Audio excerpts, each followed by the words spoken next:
Joining us now is the President of Azerbaijan, Ilham Aliyev. Thank you for your time. Look, there has been strong and repeated international pressure for a ceasefire and to de-escalate tensions. Fighting's ongoing, if not escalating. What is your objective now in the conflict? Ceasefire cannot be achieved unilaterally. It must be a bilateral decision, and also it must be implemented on the ground. As you know, Armenia attacked us on the 27th of September, attacking our military positions and damaging our infrastructure, attacking civilians. So far, we have almost 30 civilians killed as a result of Armenian attack, including the ballistic missiles and cluster bombs. So our counterattack was successful. We managed to liberate part of the occupied territories. And our main objective is restoration of territorial integrity of Azerbaijan.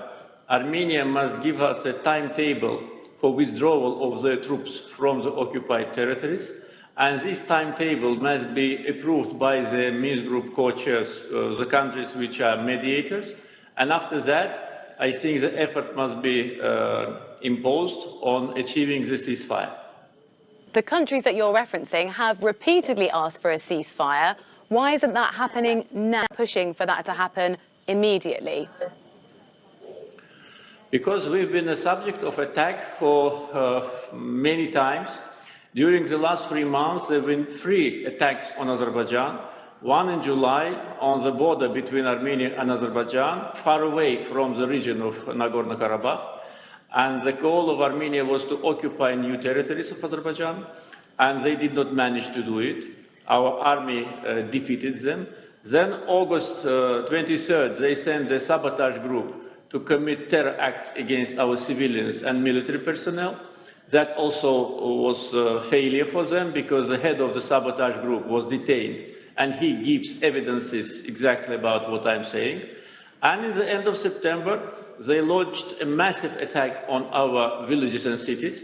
I can tell you that up to today, we have almost 900 houses totally demolished or damaged, and many casualties and wounded people among civilians. And now, after Armenia is suffering a very bitter defeat, they're pleading for a ceasefire. They made violation of ceasefire themselves. They ignore United Nations Security Council resolutions which demand full, complete, immediate and unconditional withdrawal of Armenian troops. They want to keep status quo unchanged. And the Minsk Group co-chairs, United States, Russia and France, their presidents many times made a statement that status quo is unacceptable. Armenia ignored it.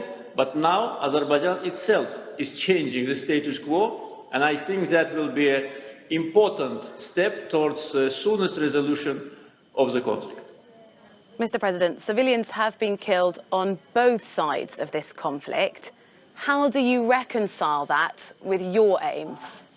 Of course, we regret that civilians are being killed, and of course, we were not the purpose, we were not the source of this attack, because it was the first thing in the morning on the 27th of September, what they did. They attacked our cities and villages, and we had to respond. But our response mainly is, and primarily, is on their military positions, on their tanks and guns, and what we are doing on the battlefield is available in internet.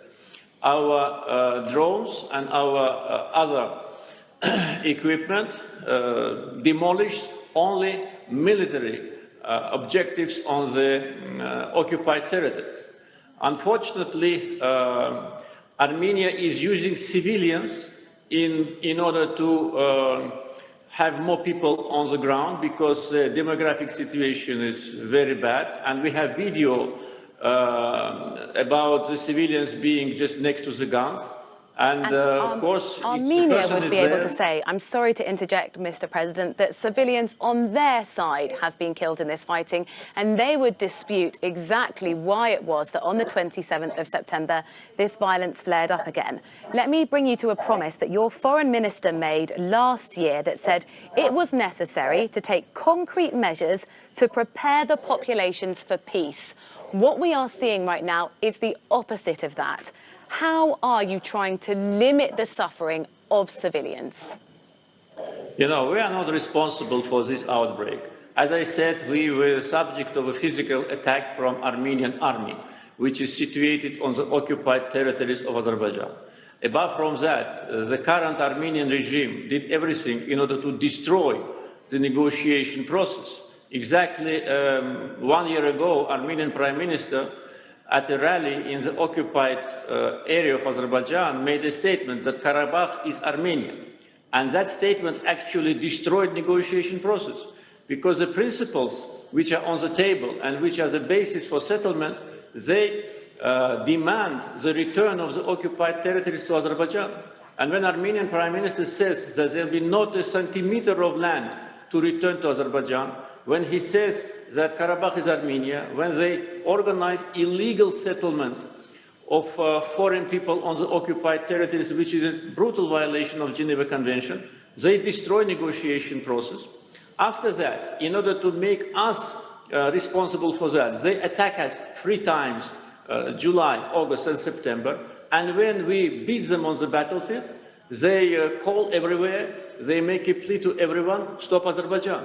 We want to stop, but we want occupation to stop. Therefore, the main message should be to Armenia. We are not on Armenian land, we are on our land. Our land. One thing that Armenia will say is that Turkey is really providing quite a strong influence here, including supplying things like military aid. To what extent would you say Turkey are accelerating and pushing your country and your actions in this conflict? This is absolutely false information. Turkey for us is a strong ally, partner and brotherly country. And of course, the statements express their position, and we are very grateful to the Turkish government, the Turkish president, Turkish people for this support. But Turkey in no other way is involved in this conflict. Armenia, bringing such a fake news to the media, wants to diminish the capacity of Azerbaijani army. We are fighting ourselves. Yes, we purchase weapons from Turkey, but not only. Our main supply of weapons is not Turkey, and probably everybody knows about that. So the fact that we buy modern Turkish equipment, including the fighter drones, should not be a problem for anyone, because Armenia gets weapons free of charge. We pay for them, and Armenia gets free of charge. Turkey is no other way is weapons, and we keep talking about fighting here. Is diplomacy still an option? Will you sit down and have talks with the Prime Minister of Armenia to find a different way out of this conflict? I can tell you that during my term as a president, I had maybe tens of talks with 2 former Armenian presidents and the current Prime Minister. And during those previous debates, we made a substantial progress on negotiation table. We elaborated the principles which today are the basis for settlement of the conflict. And we were constructive. Negotiations are taking place since 1992. Can you imagine? For almost 30 years. And we were living with hopes. Mediators were telling us that you should wait a little bit, there'll be more constructive approach from Armenian side. But when this Prime Minister came to power as a result of the coup d'etat 2 years ago, he destroyed completely negotiation process. And I had meetings with him many times. But these meetings were absolutely senseless. And he told me that they are not going to give territories back. They told me that Nagorno-Karabakh must be, adjusted to Armenia. So this is absolutely unacceptable demands to me, and also unacceptable for mediators. Armenian government should change their position, should refrain from maximalistic position, should stop telling that Karabakh is Armenia, because this is not true, and this is destroying negotiation process. And of course, we are going back. By the way, tomorrow our foreign minister will be in Geneva meeting with ambassadors of the Minsk group. And as far as I know, Armenian foreign minister was supposed to go there in the beginning of the month, but he ignored that. He is not there. Our foreign minister is there. It shows who wants negotiations and who was just accusations against Azerbaijan. President Aliyev, thank you for joining us on this special programme on EuroNews. Thank you very much for your time. Thank you.